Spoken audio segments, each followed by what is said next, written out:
சவால் விடுத்து சொல்கிறேன். மாண்புமிகு ஜோசப் விஜய் அவர்களே, தேர்ந்தெடுக்கப்பட்டிருக்கிற தாவேகா கட்சியிலே விசில் சின்னத்திலே தேர்ந்தெடுக்கப்பட்டிருக்கிற சட்டமன்ற உறுப்பினர்கள் 107 பேர்களினுடைய முகத்தை பார்த்து சரியாக அவருடைய பெயர்களை நீங்கள் உச்சரித்து விட்டால் இந்த உதயகுமார் பொது வாழ்க்கையில் இருந்தே நான் விலகி விடுகிறேன்.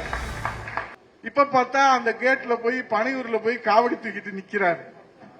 நீங்க யாரு வேணாலும் காவடி தூக்கி பனையூர் கேட்டுக்கு போகலாம். உண்மையான விசுவாச தொண்டன் ஒருவரை கூட இந்த இயக்கத்திலிருந்து எடுக்க முடியாது என்பதற்கு எடுத்துக்காட்டுதான் நம்முடைய கழகத்தின் நிரந்தர பொதுச் செயலாளர் வருங்கால முதலமைச்சர் புரட்சி தமிழர் ஐயா எடப்பாடியார் அவர்கள் இன்றைக்கு எத்தனையோ சோதனைகளை தாண்டி இன்றைக்கு இந்த இயக்கத்தை வலிவோடும் பொலிவோடும் நடத்த வேண்டும் என்பதற்காக இரவு பகல் பாராது ஊனுறக்கம் பாராது உழைத்துக் கொண்டிருக்கிறார்கள்.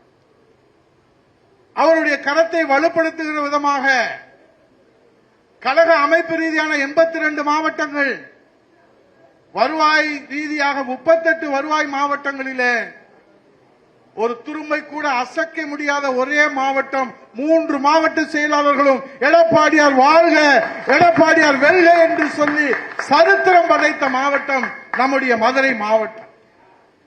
அண்ணன் செல்லூர் கே ராஜ் அவர்களும், அண்ணன் வி ராஜன் செல்லப்பா அவர்களும், இந்த சாமானிய தன்னன் உதயகுமார் அவர்களும் இன்றைக்கு உங்களுடைய ஆலோசனையிலே, வழிகாட்டுதலே, ஆதரவிலே, நீங்கள் காட்டுகிற அன்பிலே, நீங்கள் கொடுக்கிற நம்பிக்கையிலே மதுரை மாவட்டத்திலே அண்ணா திராவிட முன்னேற்ற கழக கொடிதான் பறக்கும் என்பதை, எடப்பாடியார் தலைமையிலே தான் பறக்கும் என்பதை இங்கே நாங்கள் உறுதியோடு நின்று பணியாற்றுவதற்கு நீங்கள் தான் காரணம். இப்ப என்ன அண்ணா திராவிட முன்னேற்ற கழகத்திற்கு சோதனை சோதனை எல்லாரும் சொல்றாங்க. எங்களுக்கு ஏன் உங்களுக்கு மக்களுக்கு, தமிழ்நாட்டு மக்களுக்கு அண்ணா திராவிட முன்னேற்ற கழகம் ஆட்சி அமைக்க முடியவில்லை, வெற்றி வாய்ப்பு நழுவி போய்விட்டது என்பது கூட நமக்கு வேதனையை தரவில்லை. ஆனால் அந்த தேர்தல் தீர்ப்பு வந்து இந்த வாக்களிக்கிற ஆள்காட்டி விரலிலே வைத்த மை காய்வதற்கு முன்பாக எம்எல்ஏக்கள் விலை போகிற இந்த காட்சியை இதுவரை தமிழ்நாடு கண்டதில்லை. இதுதான் இன்றைக்கு தமிழ்நாட்டு மக்களுக்கு வேதனையாக இருக்கிறது. தொண்டர்களுடைய உழைப்பாலே, தமிழக மக்களுடைய நம்பிக்கையாலே புரட்சி தமிழர் ஐயா எடப்பாடியாரை முதலமைச்சர் அடியிலே அமர்த்த வேண்டும் என்பதற்காக இரட்டையிலே வென்றவர்கள் இன்றைக்கு ராஜினாமா படலத்தை அரங்கேற்றிக் கொண்டிருக்கிறார். இப்ப ஏன் அவங்க எல்லாம் இந்த அச்சத்தோட போறாங்க, கவலையோட போறாங்க, கனவோட ஏன் போறாங்க தெரியுமா?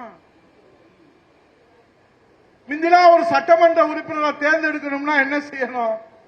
இப்ப அண்ணன் மேயரா இருந்தாரு, சட்டமன்ற உறுப்பினர் இருந்தாரு, பாராளுமன்ற உறுப்பினரா இருந்தாரு, 10 வருஷம் அண்ணன் கூட்டுறவுத்துறை அமைச்சரா இருந்தாரு, நான் 10 வருஷம் அமைச்சரா இருந்தேன், அதே போல 15 வருஷம் எம்எல்ஏ இருந்தேன், எதிர்கட்சி துணைத் தலைவரா இருந்தேன். இதுக்கெல்லாம் நீங்க என்ன ஆதரவு கொடுத்தீங்க? நீங்க எங்களுக்கெல்லாம் ஒத்துழைப்பு கொடுத்தீங்க. அம்மா எங்களுக்கு போட்ட பிச்சை, புரட்சி தமிழர் ஐயா எடப்பாடியார் அவர்கள் எங்களுக்கு போட்ட பிச்சையினாலே நாங்கள் இவ்வளவு மக்கள் பணி ஆற்றினோம். இப்ப என்ன வந்திருக்கு தீர்ப்பு? மக்கள் சேவை மறந்து போனது. மக்கள் சேவைனா என்ன விலைன்னு கேட்கிற சட்டமன்ற உறுப்பினர்கள், உழைப்புனா என்ன, கொள்கைனா என்ன, லட்சியம்னா என்ன? இப்ப தேர்ந்தெடுக்கப்பட்டிருக்கிற அந்த 107 சட்டமன்ற உறுப்பினர்கள்ல நான் இந்த தொழிற்சங்க கூட்டத்தில் சவால் விடுத்து சொல்கிறேன். மாண்புமிகு ஜோசப் விஜய் அவர்களே, தேர்ந்தெடுக்கப்பட்டிருக்கிற தாவேகா கட்சியிலே விசில் சின்னத்திலே தேர்ந்தெடுக்கப்பட்டிருக்கிற சட்டமன்ற உறுப்பினர்கள் 107 பேர்களினுடைய முகத்தை பார்த்து சரியாக அவருடைய பெயர்களை நீங்கள் உச்சரித்து விட்டால் இந்த உதயகுமார் பொது வாழ்க்கையில் இருந்தே நான் விலகி விடுகிறேன். 56 பேர் அடுத்த கட்சியிலிருந்து ஆட்டிய போட்டவனுங்க, இங்க சீட்டு கிடைக்கலன்னு ஓடினவனுங்க. ஏன்னா இங்க தகுதி பார்த்து, சீனியாரிட்டி பார்த்து, உழைப்பு பார்த்து, தியாகத்தை பார்த்து, மக்கள் சேவையை பார்த்து, மக்களுக்கு அறிமுகமானதை பார்த்து இங்கே தேர்வு செய்வார்கள். அங்கதான் ஆளே கிடைக்கலையா? வர்றவன்லாம் உள்ள வாங்கன்னு போட்டு அவன்லாம் இப்ப சட்டமன்ற உறுப்பினர் ஆகி அவன்லாம் அமைச்சர் ஆயிட்டான். அது இங்க மதுரையில் ஒரு அமைச்சர் இருக்கிறாரு. அடே அப்பா, 5 வருஷத்துல 5 கட்சிக்கு போன அமாவாசை அவர் அதிமுகவுடைய அந்த வரலாற்றை, எதிர்காலத்தை பற்றி பேசுகிற போதுதான் எங்கள் நெஞ்சம் பொறுக்க மறுக்கிறது. இங்க தவிச்சுக்கிட்டார். இவர் வீட்டு வாசத்துல எத்தனை நாள் நின்றாரு, அவர் வீட்டு வாசத்துல எத்தனை நாள் நின்றாரு, எங்க வீட்டு வாசத்துல எத்தனை நாள் நின்றாரு. அதுக்குள்ளேயுமா மறந்து போச்சு வரலாறு. நாங்கள் என்ன சொல்கிறோம்? மக்கள் உங்களுக்கு தீர்ப்பளித்து விட்டார்கள், நீங்கள் அமைச்சராகிவிட்டீர்கள்.